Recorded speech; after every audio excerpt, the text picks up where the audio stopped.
भी बेशुमार वीज़ा, उसके लिए हम किसी दिन अलहदा ये प्रोग्राम करेंगे। हर बंदे तो मैं अपने तजर्बात की रोशनी में, मैं लॉयर तो नहीं हूँ, लेकिन अपने एक्सपीरियंस और तजर्बात की रोशनी में मैं आपको ज़रूर गाइड करूँगी कि आपको कनाडा या अमेरिका आने के लिए किस अंदाज से हम अमेरिका का वीज़ा ले सकते हैं। ये हम किसी दिन स्पेशल प्रोग्राम करेंगे।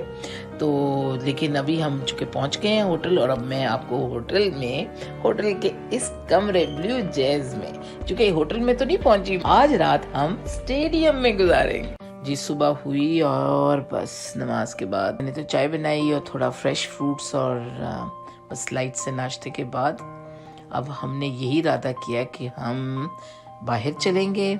हमारी उबर आ गई और हमारा उबर का जो ड्राइवर है ये बड़ा नौजवान, बड़ा फ्रेश लग रहा है, और देखें हमें शहर का गाइड भी, शहर की गाइडेंस ये बता रहे हैं कि ये तकरीबन 8 बरस पहले इधर आए। बहरहाल हम इनसे बातें करते करते हम यहाँ पर पहुँचे हैं। यहाँ पे एक बड़ा खूबसूरत सा मॉल है, ईटन मॉल। तो उस ही मॉल में फिर जाकर हम लोग शॉपिंग करें या जो भी बच्चों ने देखना है वो देखें। और वो मॉल भी बहुत प्यारा है और साथ और भी बड़ी बिल्डिंग्स हैं जिनको देखेंगे।